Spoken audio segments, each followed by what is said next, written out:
Bonjour Pierre Corel. Bonjour Alexandre. Merci d'être notre invité ce matin.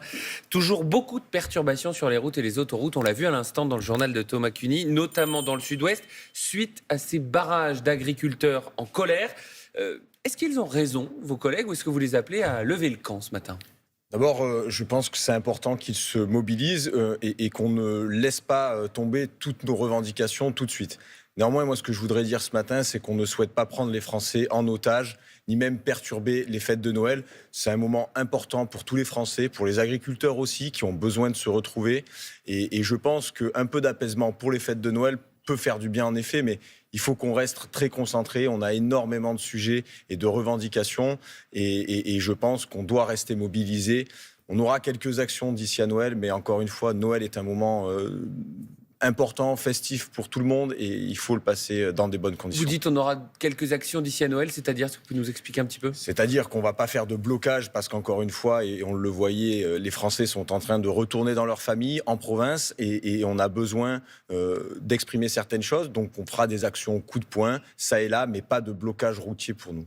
Alors, à votre sortie de Matignon hier, vous avez dit que les jeunes agriculteurs ne participeraient pas au blocage ce week-end. Vous venez de nous le redire à l'instant pour respecter la trêve de Noël. Est-ce que ceux qui sont encore sur les routes ce matin, ils sont irrespectueux selon vous ?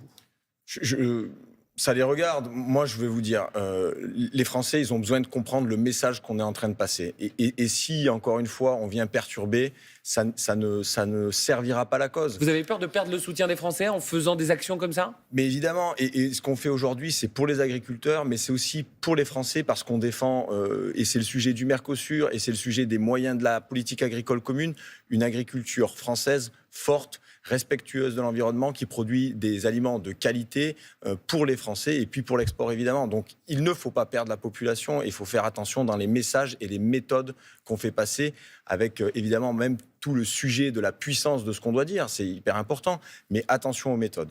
Alors justement, sur le fond, vous avez rencontré hier Sébastien Lecornu à Matignon, le Premier ministre, qui avait promis de vous envoyer un courrier. Il l'a fait tard hier soir pour vous proposer des solutions. Il propose notamment un fonds d'indemnisation de 11 millions d'euros dans le cadre de la lutte contre la dermatose nodulaire contagieuse.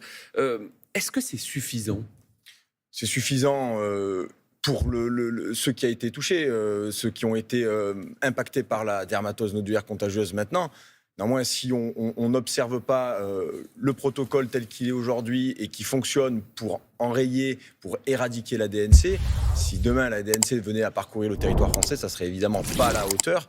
Mais vous savez, aujourd'hui, moi je suis pas forcément là pour demander de l'argent. Évidemment qu'il faut du soutien pour ces éleveurs qui ont été touchés, rapide, sonnant, trébuchant sur les comptes d'exploitation. Mais il faut surtout qu'on observe une méthode pour éradiquer cette maladie. Ça, je comprends bien. Mais hier, vous et M. Rousseau, le patron de la FNSEA, disiez on a besoin de réponses de la part du Premier ministre. Est-ce que le courrier qu'il vous a envoyé hier est suffisant ? Non, honnêtement, il n'est pas suffisant. Je vais vous dire pourquoi. Parce qu'il répond à ce qu'on s'est dit hier. Mais hier, nous n'avons pas réglé l'intégralité des sujets. Nous avons posé les questions, posé les sujets principaux tout de suite.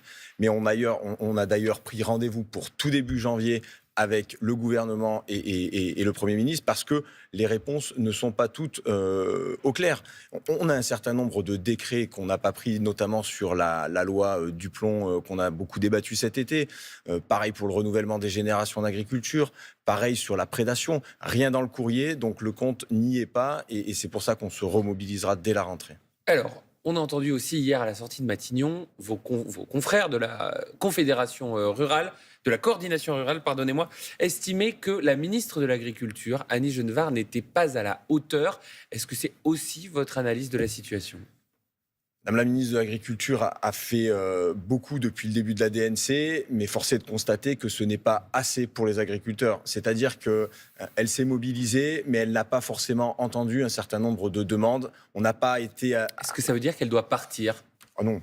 Non, pas du tout. Vous savez, alors là, très clair sur le sujet, on a besoin d'une stabilité gouvernementale. Vous voyez, on n'a pas eu droit à une CMP conclusive sur le budget. Ça, c'est de nature à inquiéter les agriculteurs et à rajouter de l'huile sur le feu. Donc non, elle ne doit pas partir. Par contre, il faut être beaucoup plus proactif sur le sujet de la DNC, sur les sujets agricoles, expliquer mieux et plus vite aux agriculteurs quels sont les enjeux.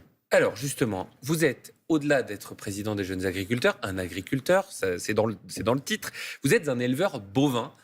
Est-ce que elle vous fait peur, cette dermatose nodulaire contagieuse? Est-ce qu'elle vous fait peur pour votre troupeau? Évidemment, elle me fait peur pour mon troupeau. Je passe beaucoup de temps hors de mon exploitation, mais quand j'ai le plaisir de retrouver mes animaux, et c'était le cas le week-end dernier, je me suis posé beaucoup de questions. Parce que je suis éleveur, parce que je me suis installé il y a 15 ans hors cadre familial et que j'ai monté tout de mes propres mains. Et voir mon troupeau abattu par une maladie serait évidemment dramatique pour Vous moi. l'accepteriez de devoir abattre vos animaux si un seul était malade? Oui. C'est ce qui est demandé aujourd'hui dans les normes. Oui, je l'accepterai parce qu'autour de moi, j'ai des amis d'enfance qui se sont installés avec moi et qui sont agriculteurs et qui ont aussi des engagements financiers. Et donc, pour les protéger... Vous dites à tous les agriculteurs qu'il faut accepter cette méthode? Oui, parce que c'est la seule aujourd'hui reconnue par le consensus scientifique qui fonctionne. Donc moi, je suis éleveur, vous l'avez dit, je ne suis pas scientifique et je me fie à ceux qui savent parce que sinon, on fait n'importe quoi et on prend des décisions irrationnelles. Dans cette maladie, il y a l'enjeu de la vaccination. 750 000 bêtes qui doivent être vaccinées dans le sud-ouest notamment. On voit que les vétérinaires sont pris pour cible aujourd'hui par des agriculteurs.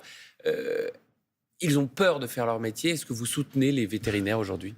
Alors moi, je voudrais leur apporter tout mon soutien parce que sans eux, on ne peut pas traiter la maladie. Enfin, quand on a une vache malade sur notre élevage, on appelle un vétérinaire. Quand on a un village qui se passe mal le 24 décembre, par exemple, on appelle un vétérinaire. Et donc, sans eux, il n'y a pas d'élevage. Et c'est grâce à eux qu'on pourra sortir la tête de l'eau de cette maladie.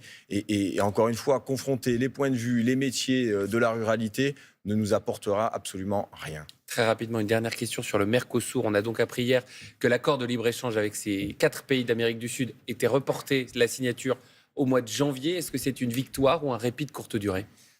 C'est une victoire qui nous donne un répit de courte durée parce qu'il y a quelques jours, il y a quelques semaines, tout le monde donnait la France perdante, c'était fini, le Mercosur allait être signé. Et voilà. On s'est mobilisé, on a obtenu un report. Maintenant, il faut qu'on accélère ce qui va être la suite. Il propose une signature le 12 janvier, donc c'est un répit très court et peut-être qu'il faudra se remobiliser, oui. Très très rapidement, vous retournerez à Bruxelles, quitte à revoir les scènes de casse qu'on a vues il y a 2 jours. Je ne sais pas si on retournera à Bruxelles parce que c'est pas évident à organiser, mais par contre on se remobilisera, c'est certain.